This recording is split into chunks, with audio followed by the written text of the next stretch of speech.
Sunday Night Production. Bonjour à tous, chaque vendredi du 4 au 25 novembre, on va te parler des micronutriments en course à pied. Mais pas de panique, nul besoin d'avoir un doctorat en nutrition pour bien comprendre cette capsule. Car nous nous sommes donné un seul objectif, t'aider à améliorer tes connaissances tout en t'amusant. Comment quoi? J'ai rien compris. Oui c'est pas grave. Vitamines, minéraux, acides aminés, oligo-éléments, les micronutriments jouent un rôle clé pour l'organisme en favorisant le bon fonctionnement de notre métabolisme. Mais entre le marketing des laboratoires et les dogmes autour de l'alimentation, pas facile d'avoir les bonnes informations autour de cette question. Et c'est justement ce problème qu'on compte régler avec ce programme. Alors reste bien attentif et dans quelques instants, les micronutriments n'auront plus aucun secret pour toi. Bonne écoute. Hello, aujourd'hui je te propose qu'on parle d'acides gras essentiels car oui, le gras et en particulier les acides gras essentiels sont indispensables à notre corps et en particulier pour un coureur, même si j'ai conscience que cette notion doit en perturber plus d'un. Mais de quoi s'agit-il quand on parle d'acides gras essentiels? À quoi servent-ils et peuvent-ils nous faire grossir, voire même devenir néfastes pour notre corps et nos performances sportives? Eh bien, c'est ce qu'on va voir aujourd'hui. La première question qu'on peut se poser, c'est qu'est-ce qu'un acide gras essentiel? Eh bien, ce sont des composés lipidiques que notre organisme ne peut pas produire seul. On les appelait avant les vitamines F et leur importance fut découverte en 1958, mais il a fallu attendre 1982 pour que les chercheurs découvrent que notre corps est incapable de synthétiser ces acides pourtant primordiaux. Ils doivent donc impérativement être apportés par notre alimentation.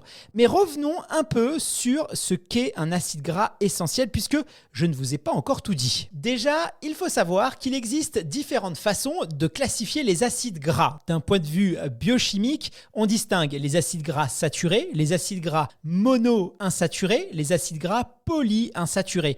Les graisses insaturées, ce sont les fameuses bonnes graisses, au vu de leur impact positif sur la santé. Parmi les graisses insaturées, certaines sont appelées acides gras essentiels, plus communément dénommés les oméga 3 et oméga 6. Comme leur nom l'indique, ils sont essentiels et doivent impérativement être apportés par l'alimentation. Et pourquoi faut-il en consommer ?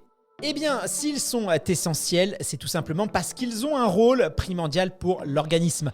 En fait, ils en ont même plusieurs. Déjà, ces acides, ils sont capables de réduire le taux de triglycérides et de mauvais cholestérol qui est présent dans notre corps, tout en augmentant les bons. Et ces spécificités leur permettent de nous protéger contre les maladies cardiovasculaires telles que les AVC ou encore les infarctus. Ils permettent aussi la régénération des cellules, d'avoir une bonne immunité et tout simplement d'avoir de l'énergie. Et pour la petite info, je te dis ça en passant, on pense que chez les personnes âgées, les acides gras essentiels peuvent réduire les risques de contracter la maladie d'Alzheimer.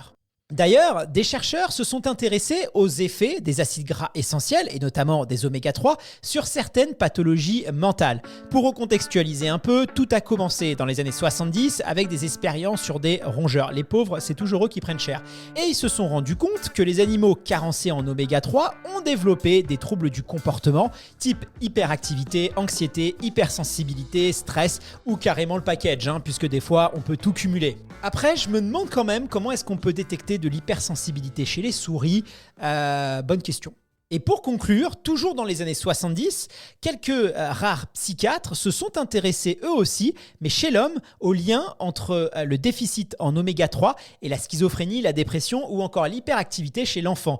Et le chercheur Donald Rudin a même tenté de soigner des patients avec de l'huile de lin. Alors bien sûr, l'idée ce n'est pas de remplacer des antidépresseurs par de l'huile de lin chez les personnes qui souffrent de dépression sévère, mais ça donne quand même des pistes de réflexion et ça doit nous sensibiliser sur l'intérêt de donner une alimentation saine, variée, équilibrée à nos enfants.